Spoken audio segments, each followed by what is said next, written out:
There's been a misconception that legacy is solely about the money, the acquisitions that you leave for the people behind you, that you leave for the next generation or the next 5 generations. And what a mistake that is, and what a burden that places on so many of us. Legacy is so much more. I was speaking to a friend just this week who told me about in her family, the last 5 generations of people have not worked. They have been left with an abundance of monies and finances and properties and so forth, and they have not worked. And somehow that was meant to be the best of all legacies. And yet, when she was in her 30s, she realized what she never got was an understanding of how to create an income, an understanding of how to create a purpose, an understanding of how to live a life that filled her heart, that filled her soul, that allowed her to believe she had a purpose here. And she felt gypped that somehow she'd lost out. Since then, she's certainly learned a great deal. She's done so much inner work. She's evolved. She's done extensive things, and she's making a huge difference in the world because of who she is, not because of what she has or had. And it made me think about legacy, my own legacy. What am I leaving my children and my grandchildren? I remembered a few years ago, my son wrote me a letter. And he said, "Mom, one of the greatest gifts you gave him and his sister was the realization that you were never too old to reinvent yourself, that you can reinvent yourself again and again and again throughout the journey." Now, I never taught him that. I never said to my kids, "This is a lesson I want you to learn." They watched me.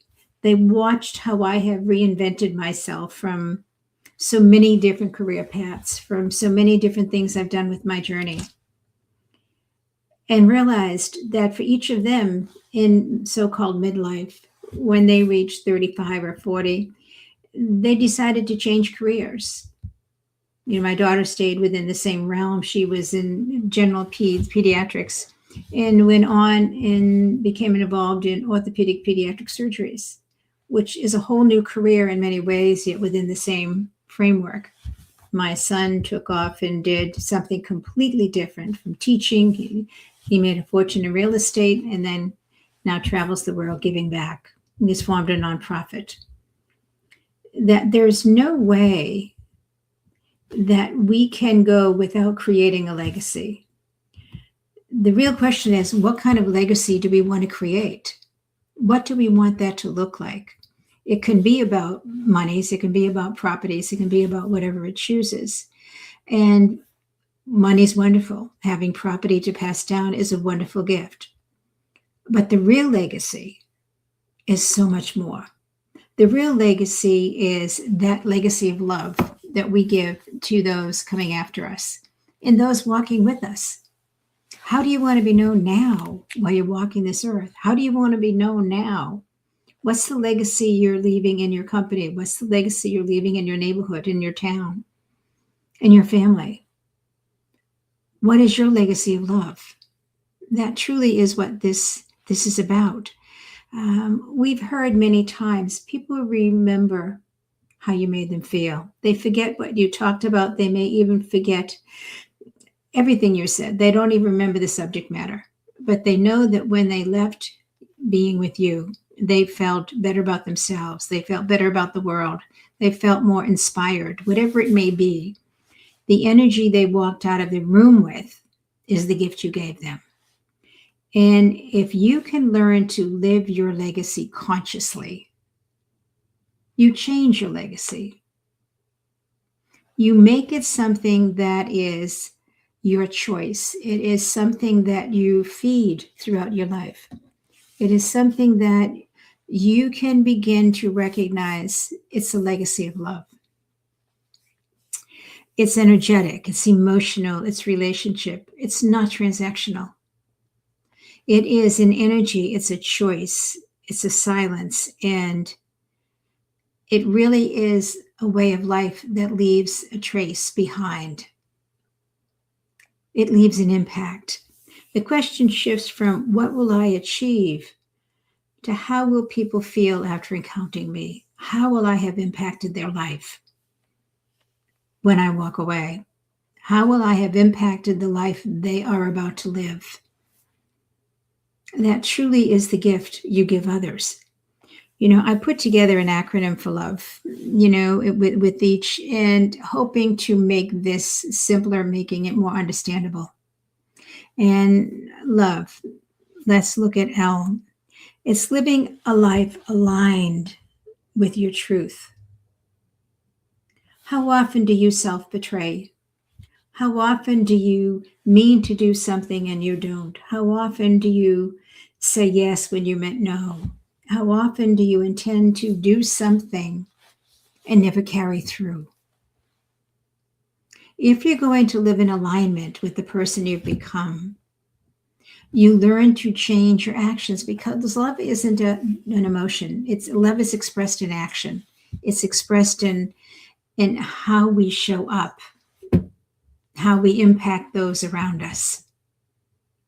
And if your legacy of love is going to impact those around you, truly it becomes a conscious choice of what is that going to be? How are you going to make that happen? What is that going to look like?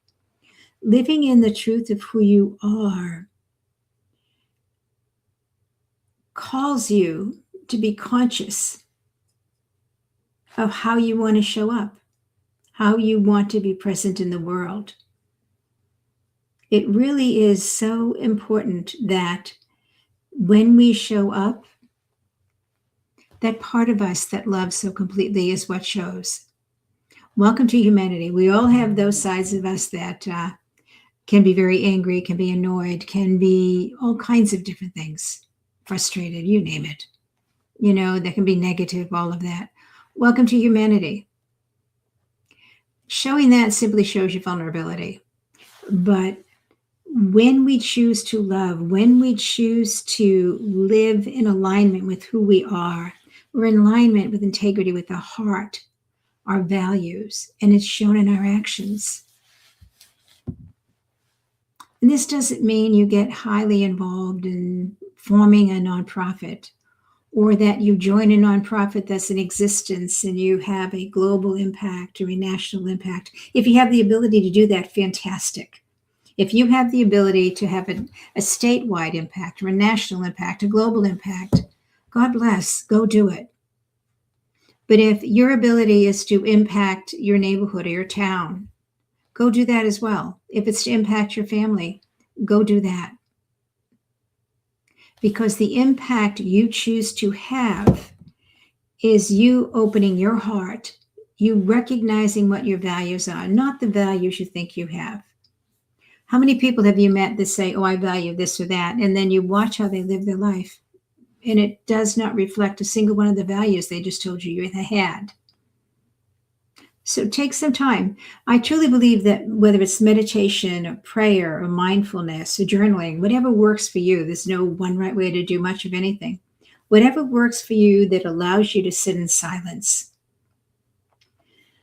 that allows you to be reflective, that allows you to be intentional, to sit in the silence and discover, what are my values? Not the ones I think I'm supposed to have, not the ones I was raised with. What are the values I actually live? And are the ones I'm living actually in alignment with the ones I believe I have? It's a wonderful meditation, whether it takes you a week or a month to go through that, do so.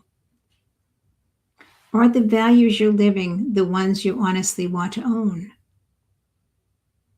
Because if they are, your heart is invested in those. Your heart is invested in living from that place. And all your actions reflect your values. You don't even have to tell people what they are. They're reflected in your actions. So take time to notice that. This is really, love is living in alignment, the L of love, living in alignment with who you are. But you first have to know who that is. That sounds simplistic perhaps, unless you've really begun the journey of living in alignment. Then you realize that it is a lifelong process. It's a lifelong experience of reflection at the end of the day, however you reflection in the morning, however you choose to do it. Am I living in alignment with who I believe I am, who I want to be? And if I'm not, what needs to shift? What needs to change so that I can live more in alignment with me? Because this is the legacy you're leaving. This is the legacy all of those you have impacted will be left with. It's really powerful when you stop to look at it. The O is opening your heart. Love requires vulnerability, not perfection. And I've seen so many people say vulnerability. Oh my God, not that word again. Vulnerability doesn't mean I'm going to sit here and sob for 20 minutes. All it means is I'm going to be honest. I worked with a client last week who said to me, I don't get it. I am such a well-known leader in my industry. I am well-known throughout the country for what I do and how I do it. How can I let those people see me falling apart because of this family situation?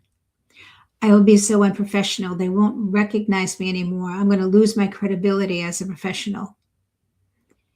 And when I sat back and I said to her, tell me again how you got there. Tell me again how somebody seeing you being so vulnerable, grieving so much about a family situation destroys your professionalism. Being vulnerable, needing time away, needing time to be anxious, needing time to be frightened of the outcome, needing time to deal with this process of shift and change that's taking place for somebody in your life. Being nervous, walking on eggshells, being close to tears every time the phone rings because you don't know what the report is going to be. That doesn't take away your professionalism. It just says, I need to take a day off. I may need to take 2 or 3 days off because I'm dealing with something that is so heart-wrenching. I need time to be. She is so immensely respected because of the amazing work that she does. That being vulnerable is not destroying her professionalism. It's when she comes back to the office, when she shows up, when she does what she does so well, that her humanity is recognized, that the wonder of who she is as a human being is recognized, not as a perfect human. Not one of us are. Not one of us will ever be human. Until the day we go home, we're going to be human. We're going to be fallible. We're going to be us. That doesn't mean we aren't exquisitely divine at the same time. And her ability to be an amazing professional is not at all touched. But that's a tough one for many to see, that we can be so human and yet so phenomenal at what we do as well. Vulnerability does not take away our credibility. That's two very different things. Vulnerability can increase our credibility.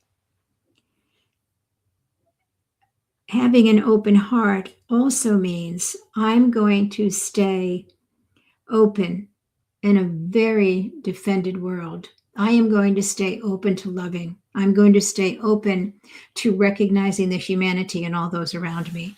It means that in a world that is filled with us and them, in a world that is filled with right and wrong, in a world that is filled with judgment, I am going to stay open. My heart is going to stay open. I'm going to see the humanity in every person I interact with. I'm not going to ask their political beliefs. I'm not going to ask their spiritual beliefs. I'm not going to ask their lifestyle. I'm going to see this human being in front of me that I may or may not be able to help, whether it's giving directions, whether it is just a hello as we wait in line at the supermarket. My heart is going to be open, not in judgment. It's going to be open to support another, because I am fully aware that there have been times, even in the supermarket, when I've just smiled at somebody and they've come up to me later and said, you were the first person that smiled at me all day. You've made my day. Something so simple, so natural for me, but so simple. And if that made their day, I ask that I do it every time I'm in the supermarket. something so simple. With an open heart, we see the humans in front of us. We see these embodied souls, these embodied essence.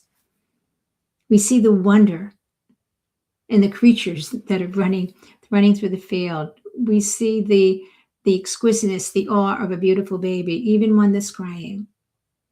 With an open heart, we don't look for what's wrong. We look for what's right. We deal with whatever we're confronted with. That's being realistic. I'm not talking Pollyanna. Deal with what is, but keep your heart open.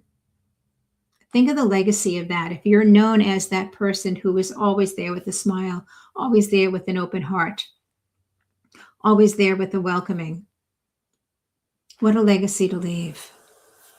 It also means that when you close your heart, you diminish your impact. When you close your heart, you become somebody who becomes smaller. When you close your heart, you become somebody who minimizes the amazing impact you can have on this planet. Because every one of us has the ability to have an amazing impact. Every one of us has the ability to treat somebody with dignity, and we may be the only person today who treated them with immense dignity. When you close your heart, a legacy of love is destroyed. When you close your heart, you also close your heart to yourself. You absolutely close your heart to yourself. Because we cannot choose not to love. Walk around with our arms folded and I refuse to love. I refuse to be vulnerable. I refuse to be open. The world is full of crazy people. That's a crazy world, and on and on and on. How do you bring joy and peace to yourself in that world? Doesn't happen. Notice when you live in alignment with your values, when you open your heart, you really begin the process of a legacy of love. The V is the voice that matters. Recognize the cost of silence. When we don't share what we're thinking, when we don't share what we feel, and we expect others to know, we set them up to fail. We set ourselves up to be disappointed. In love, you need to have a voice. You need to express what you're thinking. Not every minute of every day. You'll drive people crazy. But you need to have the willingness to be present, to voice your thoughts. How else will somebody know who you are? They can look at you and project onto you thoughts. They can project onto you beliefs. They can project onto you values. But unless you speak, unless you share your heart, you share your thoughts, you share who you are, people don't know you. When you walk into an office and you say nothing to nobody, how are you going to be known? How do you create a team when you're not even present? Even within your family, if you don't speak, whether it's your spouse or your partner and your children, or it's siblings or parents, you don't share who you are, how are they going to know the growth you've achieved? How are they going to know the transformations that have taken place? How are they going to know what your life is about? Because your life isn't just about what they see. Your life is all about this. It's about the inner workings. It's about the joys, the excitements, the dreams. Sharing who you are allows somebody to love you. People can only love you to the extent that they know you. The rest is projection. They're loving an image of who you are. If you want somebody to love you, you have to let them in to see who that is. Simultaneously, you need to let you in to see who that is. When you spend your life living shoulds, you don't get to fall in love with what is. When I was growing up, I grew up in the housing projects in South Boston. When I was growing up, my dad believed that I was to graduate from high school and I was to marry. Southeast was very Irish Catholic in South Boston. I was to grow up, I was to marry a boy I was dating, a very good Irish Catholic boy, and I was to have 20 children. If I ever left the projects, I would be betraying Southie, I would be betraying the Irish, and I would be betraying my faith. There was somebody I was supposed to be that had absolutely nothing to do with who I was. And if I was to stay silent and live who I should be, I would never become who I am. So how much of you is living who you should be? Maybe not to that extreme, but how much of you is living who you should be rather than who you are? Take a look. Take some time in quiet and reflection and figure that out. Because if you're going to leave a legacy of love, you have to leave a legacy in which you are fully present. Not the person you're supposed to be, not the leader you're supposed to be, not the success you're supposed to be, not the father or the spouse or the mother or the partner you're supposed to be, but the person you actually are. Who is that? Because if you live who you are supposed to be, you're living by somebody else's expectations. If you live who you truly are and you chose to be in this relationship, then you are the best partner in that relationship. If you chose to have children, you become the best you can be in that role as parent, continuously growing and learning, because we are never done. We are always learning how to parent. Our children are always changing, so we have to change our parenting. It's a continuous process of evolution and growth.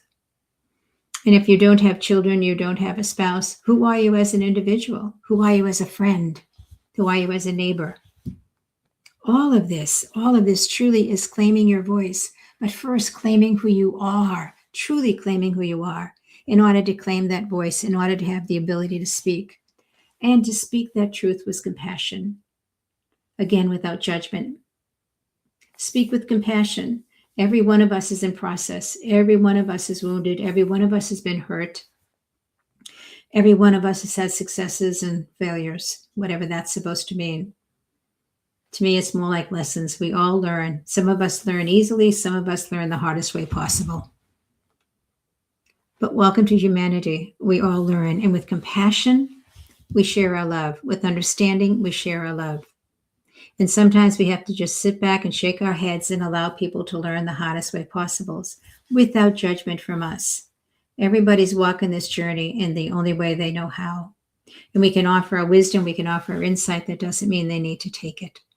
But with compassion, we allow them to be who they need to be, the way they need to be. We may not choose to have them in our lives, but yet we can still offer compassion and keep moving and not necessarily having them close to us, but they are who they are. We need to be compassionate about it. Also, having your voice, it's a legacy shaped by what we are willing to name, bless, and challenge, which to me means giving yourself permission to name your dreams, because our dreams keep changing. If I was going to give my children permission, without even saying it, to complete reinventing themselves, it's permission to follow a dream, to make that happen. Name that dream and go after it. You never know who can help you get there. You never know who can help you get there. It's amazing how small this world is. You mention a dream and somebody can show up and say, hey, I know somebody who's doing such and so. You ought to give them a call. It's such a small little world that we live in.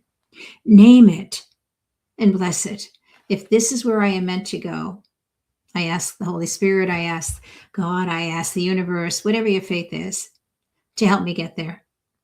I ask to help me raise my vibration, raise my energy so that I can get there. I'm not going to sit here and talk about it and do nothing. Help me raise my energy and my vibration so I get out there and have the energy and the clarity and the focus to make that dream come true, to go out there and challenge myself to grow, because we can be here and have a dream that's over there. This person can't live that dream. I've got to become the person who can live that dream. So it's us having the willingness to bless this dream and the willingness to become the person who lives that dream. Notice as we do that, as we are living this, the legacy we are sharing with everybody is have a dream and go for it. Have a dream and grow into it. Become the person who can live that dream. What a legacy we share with everybody around us. And people are inspired. I've had people come up to me that I never knew say to me, you're an icon. Do you know that? I'm thinking, I'm just a woman who's living her life. You see me as an icon. Yes, so doesn't everybody I know. How did that happen? How did that take place? It doesn't really matter. People see us, they notice us, and we have an impact far greater than we can imagine. And all of that truly is sharing our voice. Sometimes it's with our mouth. Sometimes it's with our actions. Sometimes it's with something we do. Sometimes it's a check we write. But it's always, always sharing who we are, using our voice to make a difference in this world. And finally, the E of love is embodying love daily. How do you embody love? What do you do? Because love, as I said, isn't just a word, it's an action. It's a practice. How often do you not notice somebody? How often do you not notice yourself? Love in action is going to bed when you're tired, not when you're exhausted. Love in action for you is stopping to eat rather than forgetting to eat breakfast or lunch today because you're so busy. Love in action with others is taking the time to say hello, to truly say hello. Love in action is to notice what's needed and how you can help. Love in action is truly sitting down with somebody in your world and asking how they are doing. Who are they? What's going on in their world today? Love in action is seeing a need and moving to fill it, even of a stranger who may never know you did. Love in action as a legacy is the impact you are having on the world today because you chose to be present. You choose to truly be present in the small moments and the big moments. You choose to be present to help in whatever way you could, to yourself as well as to others. It's that extra thought, that extra word, that extra compliment to somebody that you know needed one. It's that opportunity you provide somebody that doesn't cost you a cent, but an opportunity you provide somebody that can change their whole world.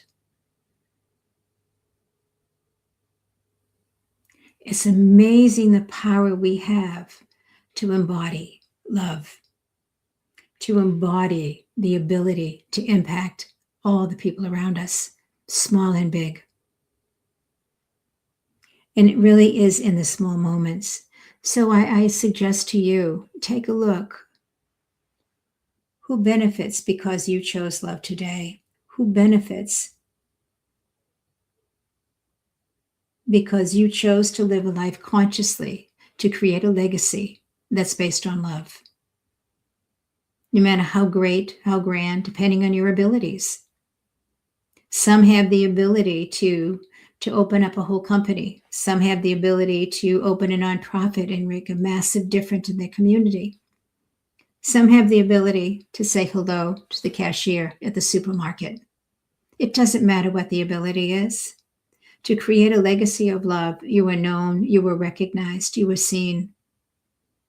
You voiced your thoughts, you voiced your heart, you voiced your compassion, and you were truly present in the moments. So a question I'll leave you with, if love were really your legacy, what would you change in how you show up? What would you change in how you live every day of your life?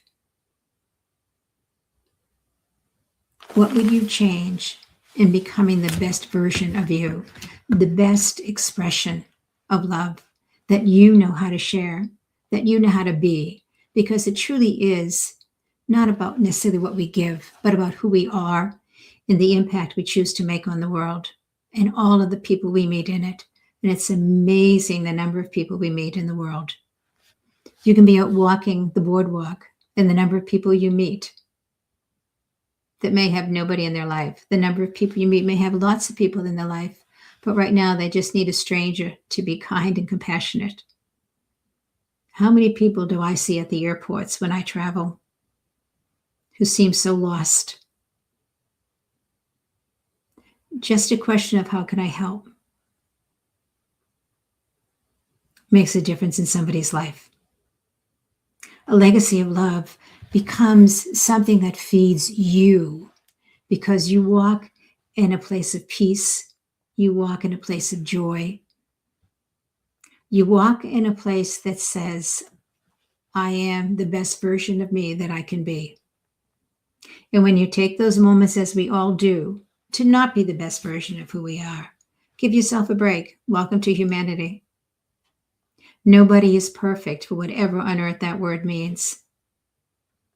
But to create a legacy means it's something I'm committed to.